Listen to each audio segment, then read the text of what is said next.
This week on Man Cave Technology, we are going to be talking about a huge, what a lot of people are considering a fail. I don't even know how to say this. The Juicero, whatever, $400 juicer that apparently you can do the same thing by squeezing with your hands. DJI has released some goggles, so now you can fly your drone without being aware that the police are walking up behind you about to arrest you. And there's the Ronin 2 by DJI, which if you don't know what that is, we will tell you about it. And if you do know what it is, then you probably already know some about it on this edition of Man Cave Technology.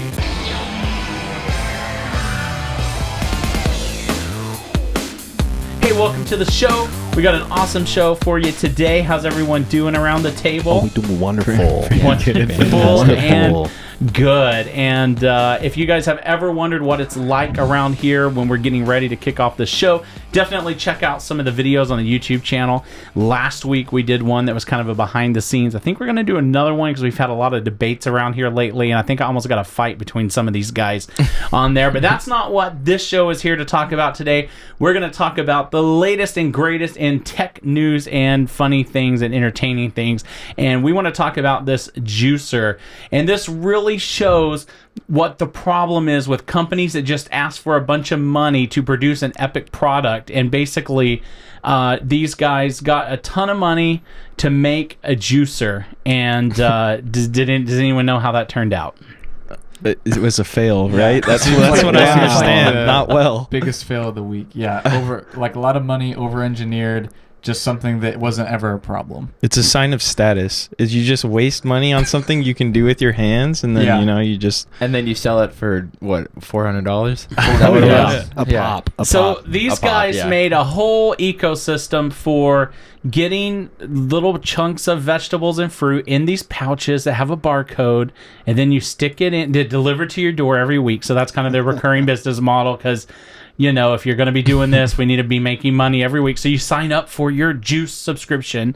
They send you this, and then this $400 machine essentially squeezes the bag, which causes the juice to come out into the cup.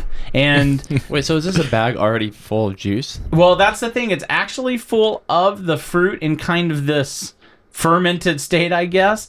And this what happened was a newspaper showed someone just taking their hands and squeezing it. But I was watching something pretty in-depth that was talking about the difference in when we're able to do that, we can create this kind of force and this pressure, but for a machine to do it, it needed to press it, and somehow they over-engineered into a $400 machine to press this in order to produce the juice. It's supposed to produce like better quality tasting, because I mean there's already a whole bunch of like fruit juice, like different things. It literally is squeezing juice, Richard. I wish I could tell you. I wish I could tell you that it does something special. So my dreams are crushed. But it does have an app, and you could, from Bluetooth, of course it has. It has an app. You mean so from your couch you could be like, I gotta get push a button. Why am I here? Check on your juicer. That just made it so much better. Are these on Amazon, or was it that big of a fail that it didn't even reach Amazon? I think it's just now launching, and it actually just reduced the price. I think it had been $200 more.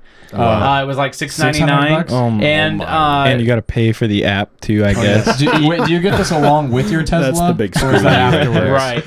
And it is pretty funny. If you guys haven't done this, on their Facebook, you need to look this up and read the comments that people are leaving, because these guys are trying, like whoever's managing this is really working hard to try to make up for it, but literally they're just getting slammed with comments.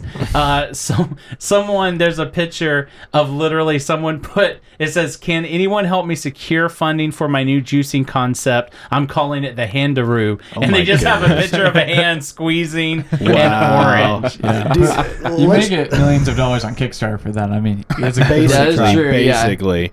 Dude, they made like $125 million just on the investment alone. Yeah. And I mean, come on. They, I mean, if I'm, here's all I'm gonna say. Like, I don't know if you guys ever watched Shark Tank, but if I'm a really rich person, yeah. I mean, this is just stupid. Yeah.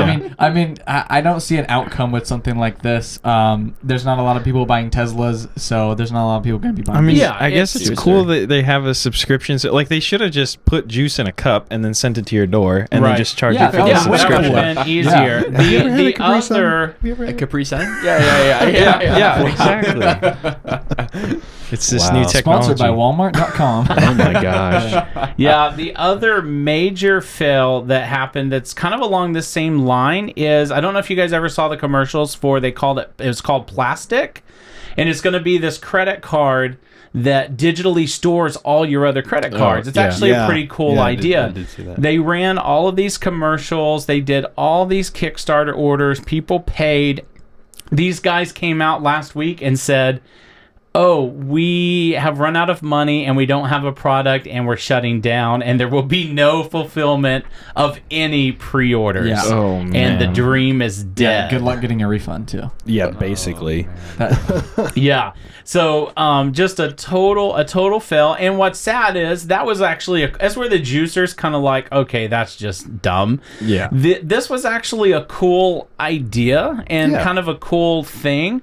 But yet they failed, and that kind of shows why maybe we look at Apple and Nintendo and we give these guys a really hard time when they don't produce products. But in reality, a lot of money is spent trying to produce products and come up with things that are going to work. Well, and just the R&D of it. Yeah, and all of Yeah. that. And this whole world of doing, prepaying for things for a company that doesn't exist, that's two guys in their garage, doesn't always work out. And didn't a couple of people in this room invest some money in something that didn't work? Maybe you could tell us Yeah. about Well, that. Today, actually, excited. so Domin and I both invested in the Snapnator, which with You should have known with a name like Snapnator. Snapnator. Okay. So it's a Kickstarter project that basically, it's my first Kickstarter project that I've ever backed, and basically it brings back MagSafe to the 2016 MacBook Pro. So now you can have the magnetic charging cable, right? It's a little adapter that hooks up to the USB-C, so you're not losing anything. In fact, it's just an addition,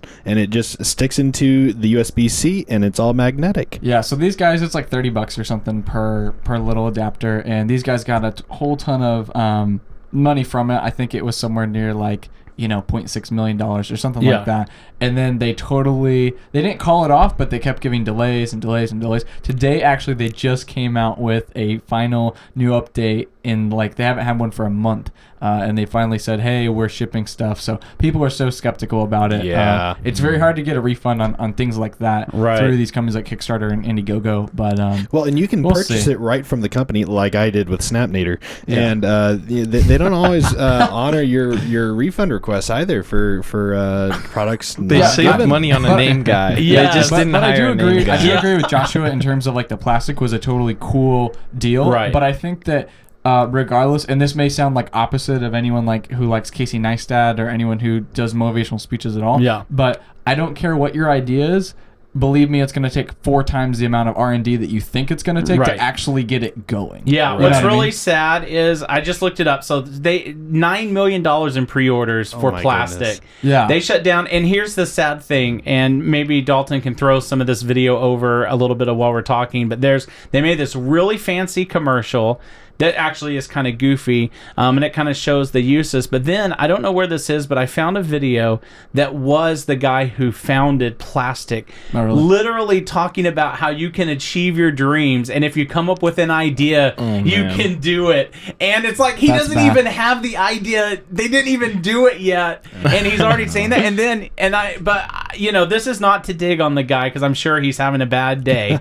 But he said, Here's how he came up with the idea. He went to one store and he saw a little thing that said Google Checkout. And he said, does anybody use that? And they said, oh, maybe once or twice a month. And then he said he walked across the street and went to another store to buy something. And he saw the same thing, Google Checkout. He said, does anybody use that? And they said, oh, once or twice a month. And then he said, and it hit me, we need a new way to do payments. And I think that that's just probably not the best way to go about doing this stuff, and this is a sad tale of a lot of people losing a lot of money. Yep. Yeah. And that's it. I think one thing, when I saw Plastc for the first time, one of the things that really hit me was we keep asking, ourselves, like, why aren't these big companies innovating more and more with, like, why don't we already have Plastc? I mean, we're in 2017. Why don't we just have one card that can kind of do everything, and maybe we can flip a switch and it just does it for, like, different card numbers and things like that. But there is still some physical security exploitations that we haven't gotten around, as in, like, if someone takes your Plastc card, you're now, you're now out of your 18 cards, your Costco card, your Amazon. Although they were card, claiming they solved that, but they may have not. Which well, I don't think they solved anything because they never launched. That's true. That's true. But other than that, well, and always buyer beware when funding these Kickstarter projects. These pay for the company first and your product second, because you can get screwed out of your money. Yeah, that is very true. And that we saw that happen a ton even with drones. I don't remember, there was one drone that was going to be the fun drone. I think it had like a smiley face on it, and it was a total flop. I saw something about that. A lot of really bad stuff. And speaking of that, DJI has now unveiled their goggles. What do you guys think? I think I was gonna say I think that they're really cool. Thank you, Donovan, for that. I think can I see you? Can I see you? Yeah. I think that they're really cool. I think that they're, what's the price point on them, Joshua? I forgot. They're $499 maybe. Yeah, I thought that they were around 500. I think it was or so. between the 600-700. There's one of those. I'll look and see. So it's pretty good. I don't think it's for amateurs by any means. Actually, $499. So there's $500 is basically another drone at this point. So a baseline drone. Yeah, I think depending on the resolution and I haven't gotten to use them myself yet, but depending on the resolution and the latency and things like that, it probably is a really good step towards the future in letting lower end drone users actually get the goggles. Lower end drone people use it by buying a $500 goggle. Yeah, I don't think so. No, but I'm saying, like, if you go to Hollywood, I mean, that's just something that you have. You know what I mean? Well, but I'm going to argue with you that these are completely unnecessary, and they're more of unless you're doing drone racing, I think they're more of a consumer thing, because here's the deal. If I'm flying a drone trying to get cinematic footage, guess what? I want to see the drone. I want to see what I want to see. I need tactile. You know what I mean? I don't want to be lost like they show people putting on the thing, and it shows you can turn your head and you can see over there and over there, and they're like, whoa. That's not what I want when I'm flying a drone. And the other thing is, which they really don't touch on, if you're flying a drone, someone's supposed to be keeping visual on that drone if you can. So that's actually what it says on the website, is that you can simultaneously look through the glasses and see the drone as well as the footage at the same time. So they have a camera in this? So they have like a camera, so it has like a square where you can see the drone, like, you can see your footage, but you can also look through the glasses and see the drone at the same time, so you don't need to take them off. Very and then interesting. take your hands off the controller. And you would think that you would need like two controllers. I don't know if you have to I don't know if you have to like close one eye or. Okay. So here's the next deal. Here's the next deal for consumer stuff. Ready for this? I don't know if they have done this yet, or if I'm just talking about the goggles but don't know their entire feature set. But you integrate like the VR aspect with like a couple gyroscopes, right? Okay. With the goggles, with your drone, and say you have a second person controller. Dalton is flying the drone. He's flying over the Grand Canyon. And with me moving my head physically with the goggles on, it physically moves the camera on the drone so that I can see it. So it's basically like real time. So like you're the camera. Yeah, like your face is the camera. Yes, I am the camera. We could do a Kickstarter, maybe. Oh yeah. This is allegedly this does head tracking. I mean, that's so your head movement controls both aircraft yaw and camera tilt in head tracking mode. I don't know if I would want to control remote yaw, control. Once again, this comes back to the thing of like, unless you're drone racing. Like, I'm not excited for this product. I get excited for just about everything. But when I'm flying the drone, I, like, need awareness and all that. So I'm not excited about the idea of standing somewhere and somebody coming up behind me while I'm sitting there in a world going, Well, it would be cool for, like, if you had someone else with you. Because you could fly the drone and they could watch, what you're flying. And you were saying that it's like mostly for drone racing. I'm like, man, you'd probably like break your neck with how fast those guys go if you need to do it with your head. With your head. Oh yeah, you don't want to do that. What if you're like doing a serious flying and you need to sneeze and you sneeze aside and your drone crashes in the side of a cliff? There you go. That could I think this is a totally different kind of concept. It's more of just do a screen it for the fun of it versus I don't think it leaned towards the, hey, we found a really tactical way for people who are doing video to do it. And the drone racing market already uses their own types of headsets, and they're not like this at all. Yeah. And I think like based off of what we talked about right here in the last 5 minutes is definitely, I would not get this, and it's way more consumerish. I would rather just get a second drone at that point. Yeah. I think it would be fun to try it. But for I mean, fun. if for whatever reason the Goggles 2.0 or whenever it comes out, or even if the current Goggles are anything like the real world, Hollywood transmitters where you're seeing the actual, 4K footage or whatever on the fly, then we're definitely talking about something in the $500 Well, range. and let's talk about just the performance rather than the should you get it or not yet. As far as the performance, there's been a lot of reviews from people at NAB that are saying that the response time on these guys are better than most of the other off-brand goggles that you can buy today for drone racing and whatnot. So they're saying that the responsiveness in the drone and your goggles is really good. So this is not this whole long delay process. Right, yeah, and so you're not battling, with the lag. You're battling basically with the lag between the drone and the controller. Okay. Is what I'm hearing anyway. Yeah, I'm pretty sure that DJI just worked into their Lightbridge technology, and they just are transferring extra. They had more bandwidth there, and they were just not using it, and now they're... and so now it works better. The ability to see all this stuff real time, that's definitely an appeal for anybody that wants to not have to stare at a little tiny screen.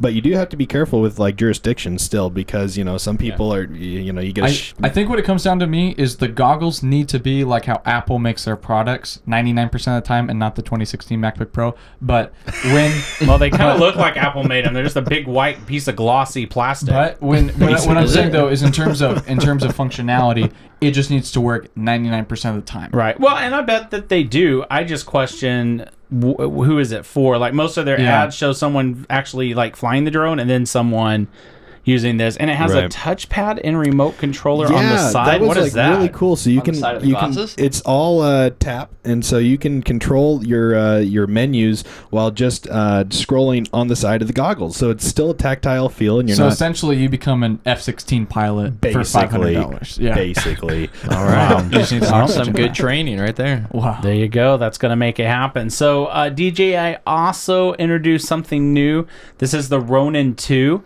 and some of our viewers may not be aware of what a Ronin is, but essentially they came out with the Ronin. It's a video stabilization product. A lot of people have heard of Steadicam, and that's kind of how you get those really smooth shots in production. And the Ronin was really cool because it offered the same kind of technology at a really cheap price. Yeah. Then they made the Ronin M, which was a little more lightweight, very cool in the kind of the $1,500 range. And I haven't seen the price tag on the Ronin 2 yet, but I saw the preview video for it, and it looked like they went so high end. I'm wondering how much it costs. Yeah, probably. Do we know the cost on it yet? I don't think it's fully announced yet. So what all does the Ronin 2 bring to the stage for people? Yeah, what's the difference between the Ronin and the Ronin 2 of what I've seen, it can do heavier cameras than what the Ronin M can do. It is still lightweight, based off of aluminum, and I think a little bit of carbon fiber in there where they could, so that you can get the lightweightness. I mean, that's why they came out with the Ronin M for the mobile aspect. So it is kind of interesting bringing up. Dom and I were talking a little bit earlier about it, but with the Ronin 2, I said that DJI copied FreeFly Systems Movi original design, and then I had to go back on my word, because FreeFly Systems, who made the Movi, who everyone is very familiar with in Hollywood, they made it look essentially like the original Ronin M design, where you have the two handlebars on the side and you have the top handlebar. But then quickly after that, Vincent Laforet, a huge guy on Vimeo, a cinematographer, he was the first one in the world to use it, and he said, "This is great, but I need the full." Almost like SpongeBob. I need the full rainbow here going on. I need the full square. Yeah. So give me that. And then FreeFly Systems immediately made the Movi version 2, which is the full circle. Now DJI has completely copied that after multiple iterations. But, they had that in the MX. That's their the third generation of the Ronin.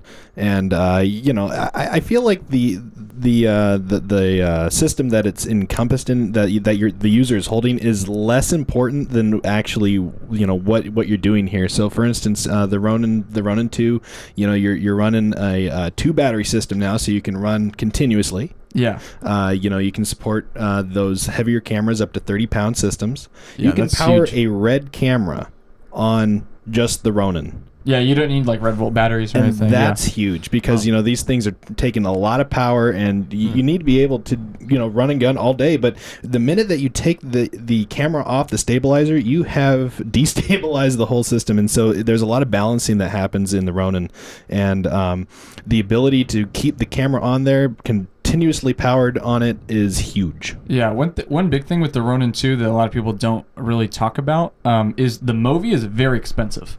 When it first came out, it was $30,000. So now they've much less. It's like 5 or 6 or how much whatever. Is that Ronin today? There's used all over the place. But I'm assuming the Ronin 2.0 to be $2,500. I don't know. I think it's going to be more, but it may not more. be. The other thing that is interesting is they're really showing it as this is the stabilization module, and you can put it on a jib. You can put it on a car. You can do cable cam systems with it. Yeah. And so it really looks like they're getting a lot more out of just people who are kind of that mid-level of small production company into they want to be Hollywood and beyond. Right. Yeah, this is the next step for them. Right. In terms of stabilization. What do you call those? Prosumers? Prosumers. Right. Yeah. So they're getting a little more big deal when you're supporting the red camera because that's not things that, and that's why I think their price is going to go up significantly. Well, I mean, if you own a red, you can buy a $5,000 system. Seriously. If you own a red, you probably are already renting a mechanical study. I would say that they're leaving a big hole in the market for that other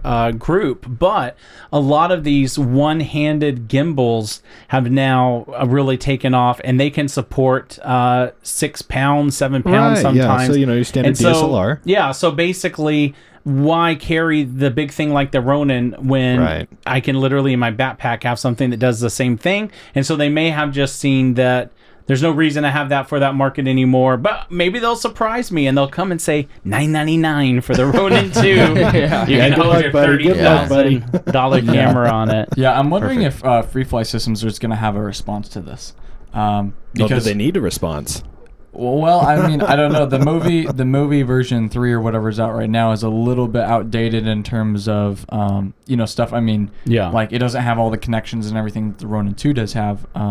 But I mean, if we had something new from FreeFly Systems like the Movi 4, or the new Movi or whatever they want to call it, like Apple schemes, but if they had something like that to kind of compete with it in terms of market level for pricing, I think that would be a good move on their end. Even if they did something stupid like just change the color of the metal. Sure. So you got the Ronin 2. They've come out with their new edition. They've redone the mounting system, so you can mount it to different platforms. And you can now set it down, which was a big problem with the old one. Seriously, that thing gets heavy after a while. You could be using it for like 7 minutes. And you had to have its cradle. You couldn't just set it down, so that was pretty goofy. But seriously. But yeah, and they've redone the controller, and again, they brought in the dual batteryness of their battery system. So I think it's a good product. I think they'll do well in that. Yeah. It's going to be a very good and probably very expensive product. Yeah. So I think that's where we will end this show. Thank you so much for watching. Make sure to check out our other shows. Make sure to go to mancavetechnology.com. Take a look at the website. We're about to have those products on there, right? Really soon. Really soon you will be able to buy some cool Man Cave Technology swag. So definitely check that out. And thanks for subscribing. Share the word.